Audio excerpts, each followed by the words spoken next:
Your psyche is not afraid of the collapse. Your soul is not afraid of disagreeable circumstance. It does not flinch.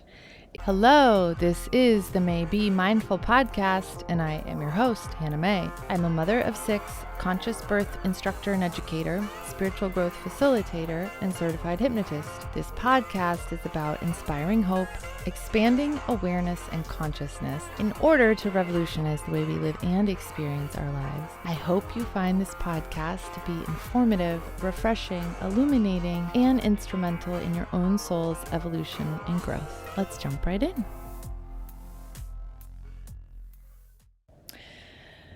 Hola friends, welcome back to the Mae B Mindful Podcast. All right, let's jump right in. So what if the thing that you're resisting, that you've been avoiding, that you've been running from, sweeping under the rug, pretending isn't there, judging consciously or unconsciously, is actually the doorway to the very thing that you are wanting, to your ultimate expansion. This is really about the ego versus the soul.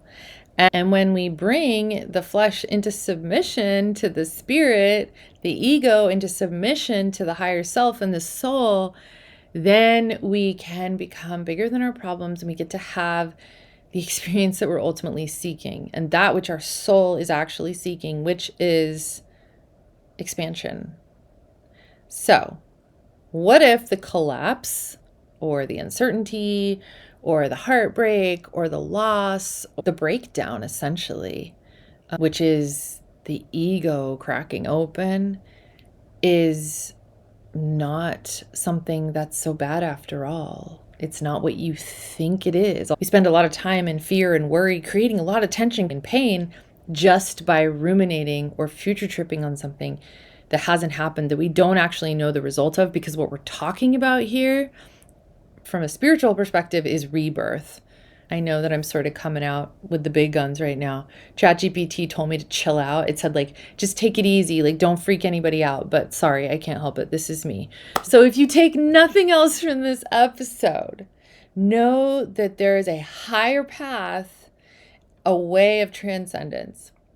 And here's why. Because we're in this battle, okay, as long as we're alive on this earth, right? The ego says, hold on, hold tight, defend, survive, and essentially maintain an identity at all costs. Don't let the structures disintegrate and fall apart, because what will become of you? Who will you be without them to prop up your fragile ego? Because it fears uncertainty. It fears unfamiliar. It fears surrender, because surrender says, I trust in the unknown no matter what it is. It fears disintegration, even though the disintegration is what the ego needs in order to blossom and bloom into your most highest, fully, potentially realized self. And it really doesn't like loss of control, and it really doesn't like change. Because the ego equates familiar identity with safety, even if that identity is painful for you and it's not really working anymore and you're wanting something new. The ego still says, no, we're holding on. We're not letting go. Not for dear life. So here's what I want to say, and this is really what I want you to sit with and try and absorb, okay? Your psyche is not afraid of the collapse. Your soul is not afraid of disagreeable circumstance. It does not flinch. It actually welcomes with open arms catastrophe. It's like, finally, something big enough to make you loosen your grip so I can self-actualize and reach some higher potential here, which is what we're put on this earth to do from a spiritual perspective. It says, you don't need to settle. Let's level up. I'm ready. And I want to talk about this concept and the idea that our soul, we can really start to rely on as an incredible aid. And the thing is we just are imbalanced. And by nature of our conditioning and our human nature, which are all very natural, normal things, we default to reliance upon the being informed by our ego and being informed by fear and old beliefs that don't actually have anything to do with current reality, like we talked about last week. So where the ego experiences catastrophe, the soul experiences incredible opportunity beyond your wildest dreams. It knows already. And this is what hope is. This is what the light of hope serves. This is what sparks courage as well. This deeper knowing, this connection with the divine and the truth in eternity. It wants rigidity to break. It wants the dam to break. Like, you're not made for this containment. You're not made to follow these rigid rules that keep you small and essentially confined and unhappy, and feeling like you're not realizing your full potential. You're not serving to the degree that you could. You're not experiencing the fruitfulness of joy to the degree that you could. Your relationship with God and with others, the way that you deeply, truly desire underneath it all, underneath the rules and the fears. So we have these unique set of beliefs, right, that are unique to us. They're borrowed, they're handed down. And ultimately, like through the course of our life, hopefully we examine them. We go, okay, this resonates. This one doesn't. This could use a little tweaking. This one's restricting, confining. This one makes me really unhappy. This one just doesn't make sense at all, whatever it is. And we're confronted in that because usually we have to face some kind of long-standing tradition, especially if you're a cycle breaker. Like, forget it. You're going to come under criticism at some point, most likely, for breaking a cycle, because you're going to be a mirror for something that other people have lived in confinement to, essentially. And what you're doing is you're threatening a system. You're threatening a structure when you do that. So it's pretty radical. And it's actually very spiritual. So there's a lot of spiritual baggage that gets carried down as well. So some of these patterns, right, that we have built in, that we've learned, that protect us, that are just automatic, are things like hypervigilance. It manifests differently for everybody. It could be control. It could be people pleasing. It could be taking responsibility and fixing and carrying other people's burdens, all learned stuff, right? This is not who we're born. It could be perfectionism, overthinking, attachment, all these different ideas, emotional armor, but eventually they lead to our confinement because the psyche longs for expansion. And when I say psyche, by the way, usually this refers to all aspects of your mind and all-encompassing mind, body, and soul. But the literal definition of psyche is soul or spirit, right? And this is like breath of life in us, breath of spirit. And this is what animates our vessel. Our soul is what animates. It's what gives us life. When our soul leaves our body, we're deflated, we're dead, we're gone. We exhale our last breath of air. The soul is the thing that gives life, right? It gives breath to our being. And so that's really what we want to start to tap into and cultivate, since that is the permanent aspect of ourselves and everything else is impermanent. So the psyche longs for expansion. The soul longs for truth and freedom and coherence. Like, it's rooting for you, it's pushing for it. And this really pertinent metaphor came in around this the other day that was new for me, regarding our soul in the role of doula of our own rebirth. So the soul is like a doula for the fragile ego, right? It says, trust me. I know this feels like death. I know this feels like fall apart, and you don't know what's going to happen. That's true, but I do. The soul does not shame the ego, ever. If it does, it's not the soul. It's not your true self. Anytime a voice comes in as self-criticism that makes you feel whipped or beaten or small or like you want to shrink or ashamed, that is a false part of yourself. That's a part of you that has taken on like an inner critical parent. And it's usually a protective part that's really wanting to help you. So it does serve a purpose. We don't reject these parts, but we do have to make some peace and establish who actually should have the louder voice, which is obviously the voice of truth, because the voice of truth is never going to have a negative outcome in your being and in your state. So the soul, basically, which is your highest self, it gently guides through this transformation. It's in union with the divine. And so the more we come to know ourselves and trust this part of ourself, the more connected we are spiritually. And that is why it's so important to cultivate a spiritual connection. So I find it interesting that, and nicely timed, that last Sunday in the liturgical calendar was Pentecost Sunday. And Pentecost Sunday represents the descent of the Holy Spirit, the presence and the Spirit of God, instilling courage into the apostles to go out and preach a message of love to all nations in the face of uncertainty and fear and certain death. And they did not have the courage to do this until they received the Spirit, and they were very much afflicted in a state of loss and fear until this descent. And it gave them hearts and courage of lions to go out and speak in a way where literally any nation that heard them as if they were speaking in their own tongues, their own native tongues, even though they were simple fishermen, most of them, and had never learned any of these languages. So the spiritual significance of this is the indwelling presence of this Holy Spirit and love and power within the temple of our own souls, the kingdom within, and to be relied upon as a continual source of guidance and nourishment and love. And inner transformation. There's always something to press towards, encourage, as long as we're walking on this planet, right? There's always opportunity for higher faith and higher spiritual reliance. And this calls for ego death, because the ego is going to be like, nope, turn back now, not doing it. We have a better plan, and it's to control. It collapses possibility. It has a finite perspective versus an infinite one. So, you can choose, right? Which would you prefer? Limitation or infinite expansion, unlimited possibility, and like all things are possible. This is a really helpful concept to be able to borrow, this idea of borrowing God's eyes. And sometimes we really need that. And we can use this concept and we can welcome this in even when we don't think we need it, to check perspective.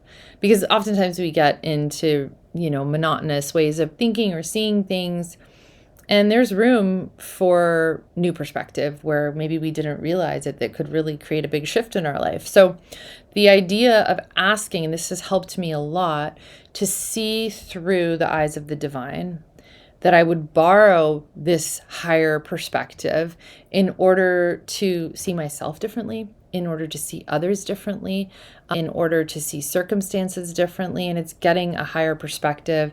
It's coming out of any sort of fixated thinking or rigid thinking that's blocking me, that's collapsing possibility, that's making something uncomfortable. And what once looked like destruction or something bad or negative can then begin to look like opportunity and possibility and transformation. And I would say the moment actually that you tap into that, you experience transformation, because you become open and you start to have a state change pretty quickly, because perspective changes. And when perspective changes, everything changes. I got this really beautiful metaphor recently. It came in around some rigid thinking that came in as a transformational experience. So the subconscious loves metaphor. It speaks in image. It's like its main language, visuals, imagery. And that's why, in hypnosis, there's a lot of metaphor. There's a lot of visualization. There's a lot of imagining, because you're speaking the language of the subconscious and you're tapping into emotional frequency, which is also where emotion is generated. It's generated in the subconscious. So when you start tapping into the frequency of that, you start to be able to create state change quickly. And state change is the thing that we're wanting, that the ego's actually after, that it's trying to grip on and create. It's just doing so counterproductively.